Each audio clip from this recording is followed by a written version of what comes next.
Listen closely, everyone. I want to tell you a tale. A story about a little girl named Vivian, who had a heart full of sunshine, but was buried in a hole of darkness for something she never, ever did. This is a tale of a terrible lie, a brave yellow bird, and the ancient, whispering jungle that decided it was time to speak. In a small village at the edge of a great, whispering jungle, there lived a little girl named Vivian. Vivian had no Vivian and no papa. She lived with her auntie and uncle, who were not kind. Their hearts were small and hard like stones. Vivian's only friend was a bright yellow bird that sang to her each morning. She was a good girl, with a heart full of sunshine, even though her days were filled with chores and harsh words. The village was preparing for the biggest feast of the year, the Festival of Rain. Everyone was excited. The village chief had a special, beautiful golden bowl. It was used to collect the first drops of rain as a gift to the ancestors. One morning, a terrible scream echoed through the village. The chief's golden bowl was gone, vanished. The whole village buzzed like an angry beehive. Who could have taken it? Vivian's auntie, her eyes narrow and sharp, pointed a bony finger at the little girl. "She did it," she shouted to everyone. "I saw her sneaking near the chief's hut last night. The orphan girl is jealous of our happiness." It was a lie, a big dark lie. But Auntie's voice was loud, and Vivian's voice was small and scared. No one listened to Vivian's tears. The village, frightened of the ancestors' anger, decided Vivian must be punished to bring the rain and the bowl back. The village elders, their faces grim, made a terrible decision. "The girl has brought a curse," they said. "To remove the curse, she must be returned to the earth." They meant to bury her alive. Vivian cried and cried, her small body shaking. "I did not take the bowl. Please believe me." But the crowd, led by her angry auntie, only chanted louder. They took her to the edge of the jungle, to a deep, dark hole. Her heart beat like a tiny, trapped drum. As they lowered her into the cold earth, her yellow bird friend flew circles above, chirping a sad, frantic song. Dirt began to fall on her face, covering her tears, covering the light. The world went dark. The sound of the dirt thumping on the ground above her grew quieter and quieter, until there was only a deep, scary silence. Vivian was all alone in the cold and the dark. She could hardly breathe. She was so frightened. But then a tiny scratching sound started near her head. Something was digging. A small, wet nose touched her cheek. It was a kind mole, who had felt the vibrations of her crying. "Do not be afraid, small one," whispered the mole. "I will help you." The mole dug a little air hole so Vivian could breathe better. But she was still trapped. Far away, above the ground, her little yellow bird saw everything.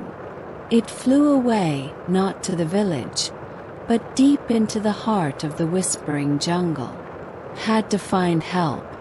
The little yellow bird flew faster than it had ever flown before.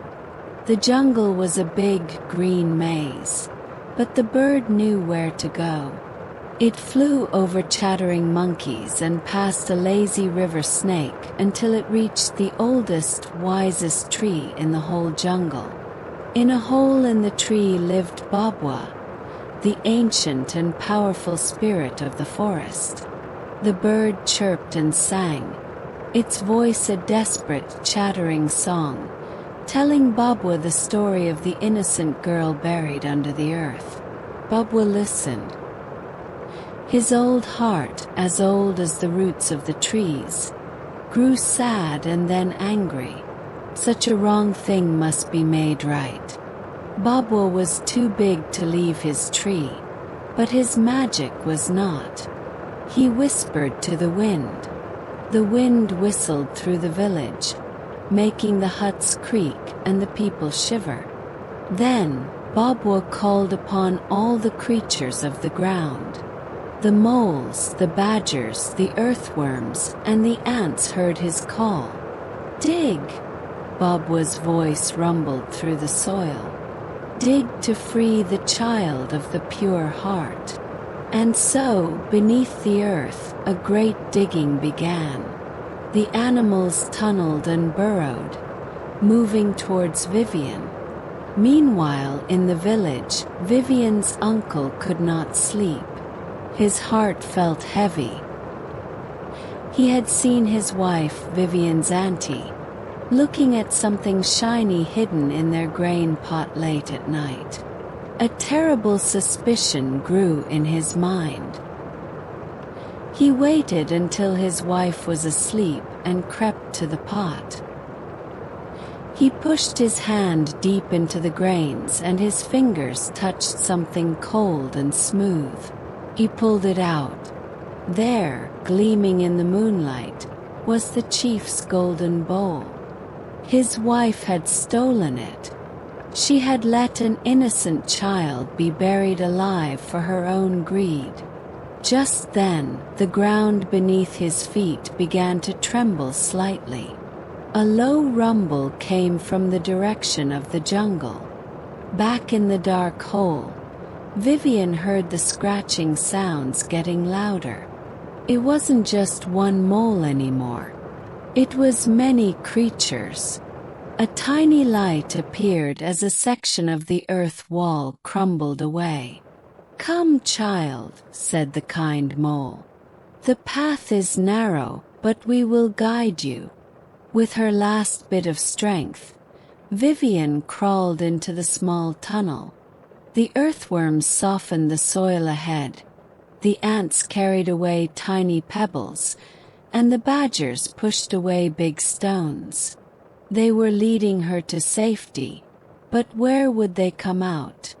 And what would she find when she got there? The tunnel turned and twisted. Vivian crawled for what felt like a long, long time. Finally, she saw a different light ahead.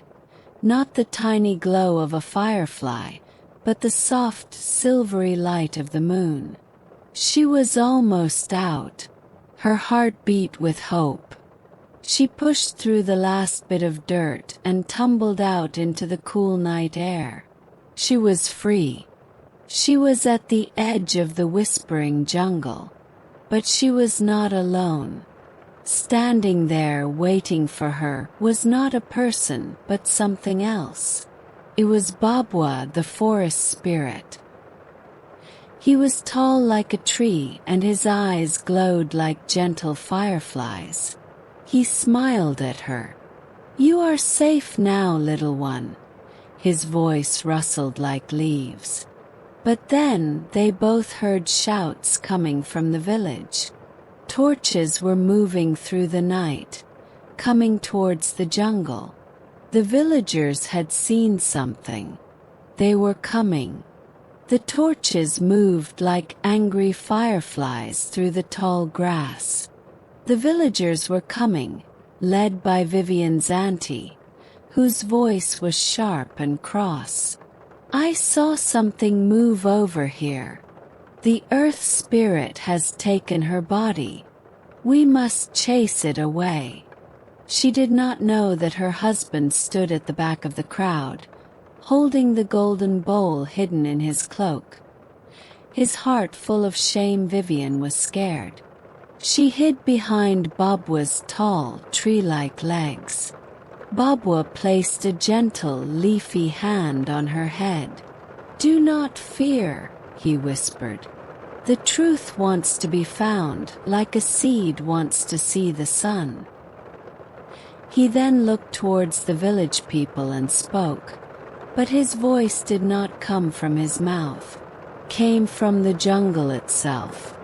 The wind carried it, the trees breathed it, the rocks echoed it. Why do you chase what you do not understand? The jungle boomed. The villagers stopped. They were very afraid. They dropped to their knees, hiding their faces. Only Auntie stood, though her knees were knocking. "Great Spirit!" she shouted, trying to sound brave. "We are chasing a curse. A girl who stole from us. She must be returned to the earth." The jungle was silent for a moment. Then Babwa's voice rustled again, softer this time. "A lie is a poison root. It chokes the garden of the heart. Look among you. The truth is already here." Just then, Vivian's uncle stepped forward. His face was sad but determined. He could not be silent anymore. He held up the golden bowl, as shown in the torchlight. "People of the village," he cried out, "the spirit speaks true. My wife, she is the one who told the lie. She stole the bowl and hid it. The child is innocent." A great gasp went through the crowd. Everyone turned to look at Auntie. Her face turned from angry red to scared white. She tried to deny it, but her words were like dry leaves crumbling in her mouth. She had no story to tell. The evidence was right there, shining for all to see. The village chief stepped forward. He looked from the golden bowl to Auntie's guilty face, and then to the jungle's edge where little Vivian stood, peeking out from behind Babwa. His own heart felt heavy with regret. "We have done a terrible wrong," he said, his voice full of sorrow. "We let anger and fear shout louder than kindness. We did not listen to the smallest voice among us. We have hurt an innocent child because we were too quick to blame." He walked towards Vivian and knelt down. "Little one," he said, his eyes wet, "can you ever forgive us? Our hearts were blind." Vivian looked at the chief, then at her uncle who had told the truth, and at all the villagers who now looked ashamed. Her heart, which was full of sunshine, did not know how to hold a grudge. She gave a small nod. Babwa, the forest spirit, spoke for the last time. "Remember this day. Remember that the truth often whispers, while lies shout. Always protect the small and the gentle, for their hearts are closest to the earth and to the ancestors." Then, with a sound like a soft sigh of the wind, Babwa faded back into the trees, becoming one with the jungle once more. The chief stood up and took Vivian's hand. "You will never be alone again," he promised. "You will live with me and my family. You will be loved and cared for, always." And so, Vivian went to live with the chief. She grew up kind and wise, always making sure everyone in the village, especially the little ones and the animals, were treated with fairness and love. She never forgot her friend, the yellow bird, or the animals who saved her.